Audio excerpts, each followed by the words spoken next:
Prologue, Generation Alpha. This story is not for you, unless you're male, middle class, white, and angry. Or maybe you're sick of cake. That'd be good enough. If you're sick of cake, then this story, this confession, is for you. No one is going to weep for me like they did for Sitting Bull. No one's going to mourn the last of my generation, but I am the last one. I live in the basement of my mom's house. It's dark. It's got this unfinished concrete floor. It's dusty. It's cold. It's windowless. It's also free. I moved in 6 months ago, around when my father died. My room is sparse. A clock, nightstand, a TV with a game station, poster on the wall of Johnny Cash flipping off the camera, a king-size bed, and finally an old dresser that's made of pine. Gives me the occasional splinter. My clock, it's one of those old analog clocks. You know, the kind that have the plastic numbers that actually flip. When my old man died last fall, I dug through his shit in the attic, hiding from Bruce and Janet, my elder fraternal twin siblings. I'm not really supposed to be here. No, not this basement. Like, you know, living. My parents were those kind who went to college and grinded it out to have shit they didn't need to impress people they didn't like. You know the speech. Thanks, Chuck. Then one day, at the tender age of 43, my mother says, "We're going to the fertility clinic to get a baby cooking." My father, he loves to tell this story. He says it like this: "So she gives me the old rub and tug, and she collects it in this jar in the collection room, and we put the sample," he does air quotes for the word sample, "and then we go and we wait in room 3. About 20 minutes later, this nurse strides into the room beaming, grinning from ear to ear, swirling this cloudy sample in a glass jar. And the nurse says to me, she says, 'Now this is the largest collection I have ever seen.'" My dad loves to point this out, that this is the one and only time he could ever get away with another woman complimenting his load in front of his wife without being slapped in the face. Still, though, every time my dad told the story, he'd pretend like he had somewhere else to be. He'd get up, he'd grab his belt buckle, and he'd lift his package up with pride. I always wanted to get him a trophy.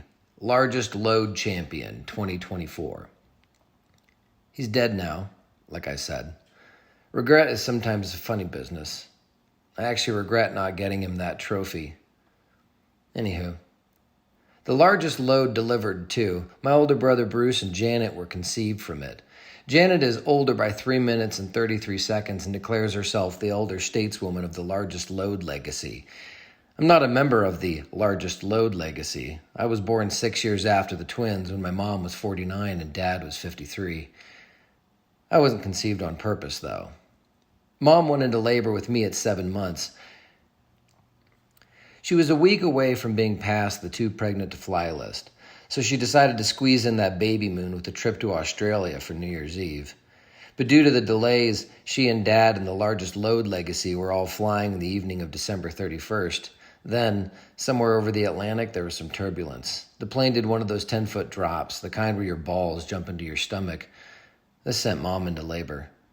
Apparently, the pilots wanted to have the first baby born in the world to begin the new 2030 decade, so they sped up the jets.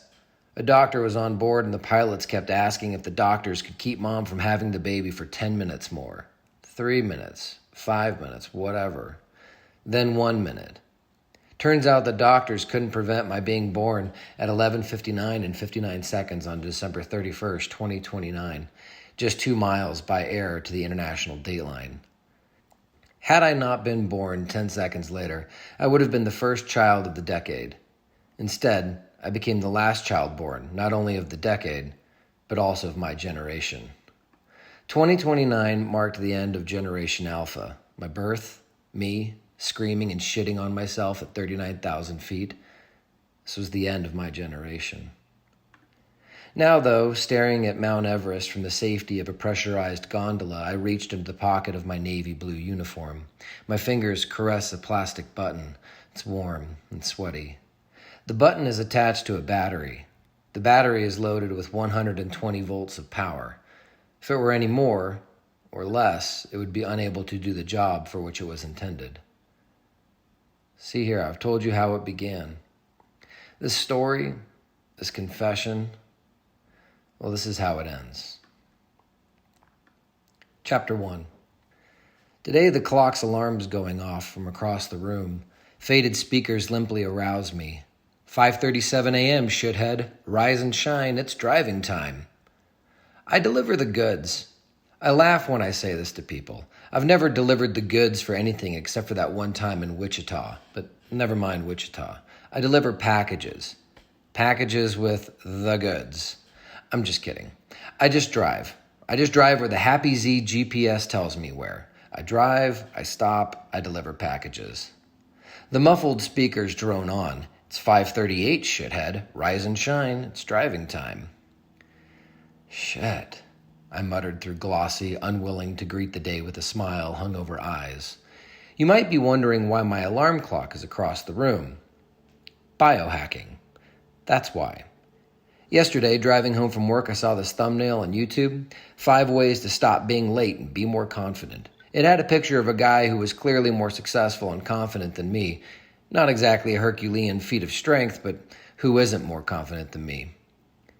My barber, he's always showing me the asses of the chicks he slept with on Tinder. Doe trophies, he calls them. Hell, Nick, the retard at the local grocery store, is dripping with confidence. He's got 4 out of 5 points, an authentic smile, a purposeful walk, a complimentary disposition, and punctuality. The only thing he's missing is articulation. Obviously. I put my clock across the room so I'd have to get up and walk across to turn it off. By getting up, I'd kickstart my cortisol and noradrenaline to get out of bed. I bragged to my friends over voice chat last night while I was playing video games that I was going to biohack my way into being on time. Squinting at the faded glow and the numbers, I lift a solitary pale finger, my middle finger, out of my covers, flipping off the clock. My spine shudders when my bare feet first graze the cold, dusty concrete floor. I hesitate for a second. I feel like I'm forgetting something. Honestly, I'm too hungover to even try to remember what I'm forgetting. Heading over to the clock, I remembered what it was when a thick shard of glass punctured the arch of my foot. Glass. I had forgotten to sweep up the bottle of Chesterton's Hazy Mazy IPA that shattered on the floor. I hopped over to the light switch, holding my bleeding foot with my right hand. I turned the switch on, smearing blood all over it. The hangover dissipated almost instantly when I saw the blood everywhere. I reached for a sock to wrap my foot. I stared down and looked at the sock. It was one of my favorites. The sock was blue, that pale blue from being washed too many times. Who farted was written on it. Below that was this 1920s advertising cartoon guy with 2 thumbs up pointing at his face, and there in the stitching it said, "This guy." I have camouflage plastic gym shoes. I put one on and grabbed my cell phone, wallet, and keys and hopped up the basement floor, leaving bloody handprints on the railing. The doctor in the emergency room slowly mouthed, "Who farted?" Then looked up at me.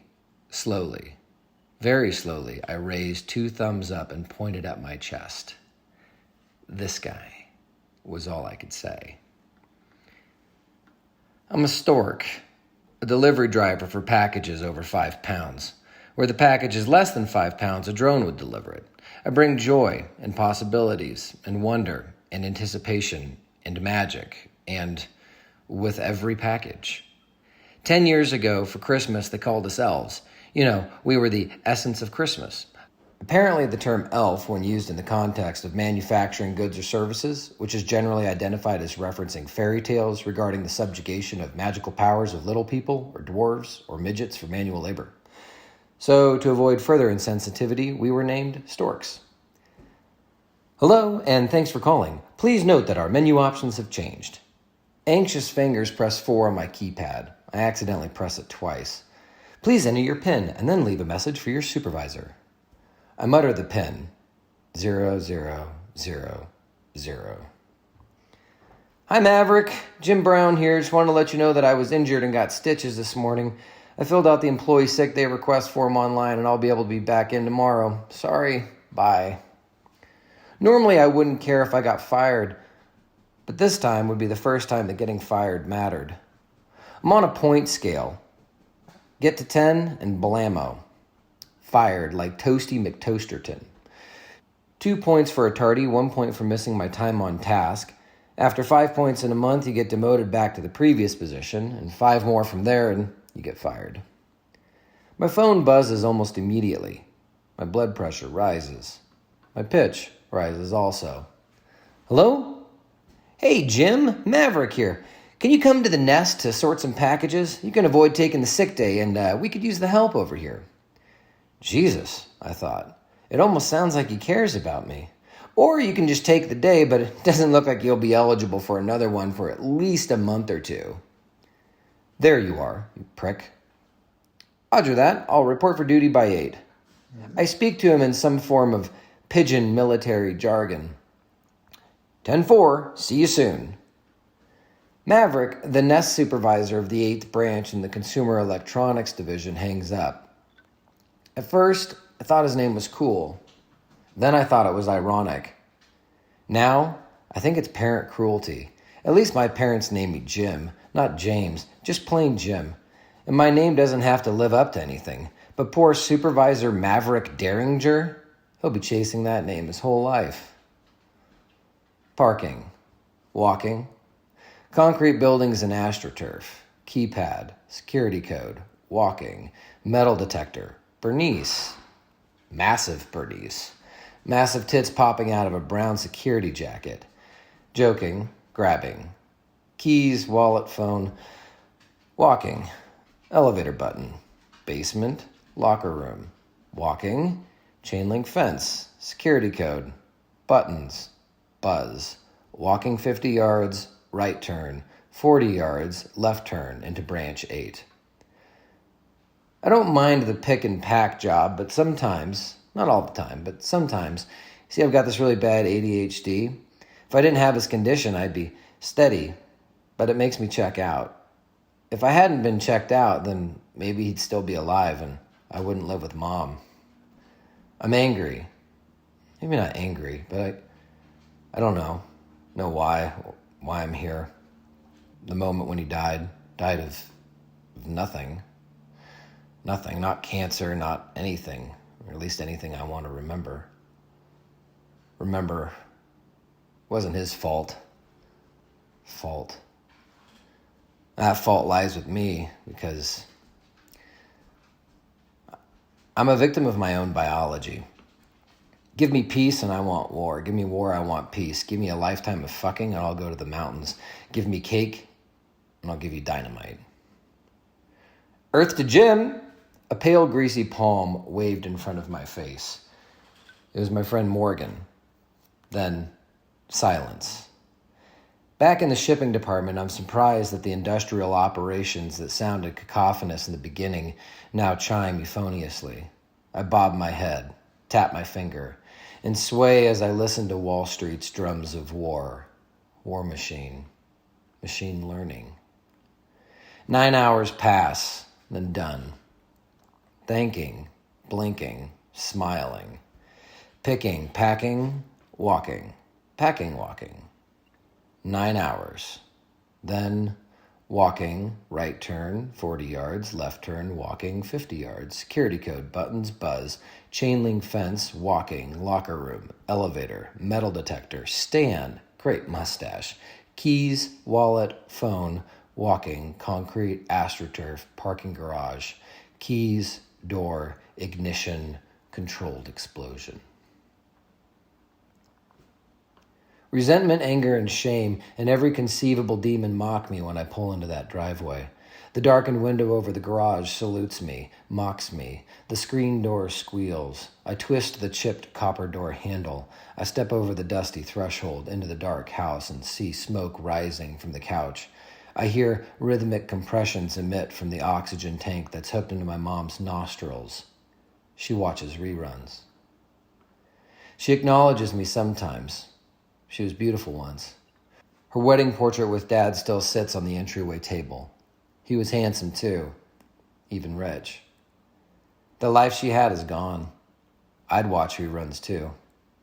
Tonight I get no acknowledgement. Since Dad died, she only talks when she wants something from me. She blames me. I'm not to blame, but I'm not to blame either. I found Dad in the garage dead. Died of a heart attack, doctors said. Didn't take his blood pressure medication. The autopsy showed that he had the meds in his blood. She said that they were residual from the weeks earlier. Mom says that he died because I showed him a video about natural ways to cure high blood pressure. Then she says he watched another and another and another, and he became obsessed with it. But I know the truth. I found him last Christmas Eve in the garage, naked from the waist down. His body was on the ground, still warm.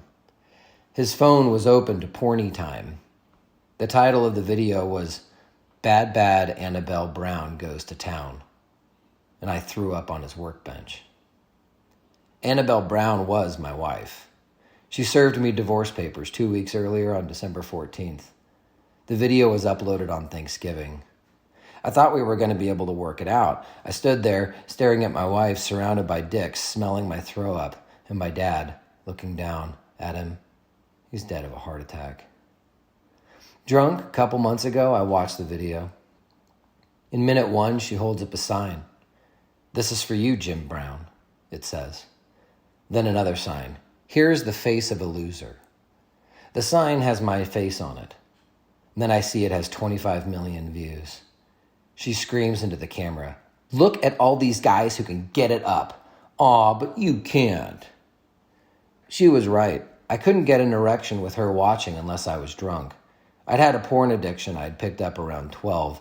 She caught me looking at porn during our honeymoon in October, 4 weeks before the upload. Maybe Mom was right. Maybe I did kill Dad. Maybe Annabelle did. I know I'd like to die. But Mom is the only thing that really keeps me alive. The oxygen is the only thing keeping her alive, and I give her oxygen. We wait for death. I'll go shortly after her because why not? The fridge thuds shut as the cold beer cools in my palms. Condensation and sweat make the label peel at the corners of the bottle seconds after I grip it. I hear the channel change and the newscaster begin to speak. "Tonight's top story, the autonomous vehicle bill has been approved. What you need to know." All I need to know is that in 6 months I'll be out of a job. I won't be able to afford oxygen for Mom anymore. She needs you, you dumbass, and you... Dude, fuck, man. Fuck you. You gotta get to your shit together. He's dead and can't take care of her, and it's on you now. And now you got 6 months to find another way to keep the oxygen flowing. In the basement, the whir of a fan cools my hard drive as sweat drips between the keyboard keys.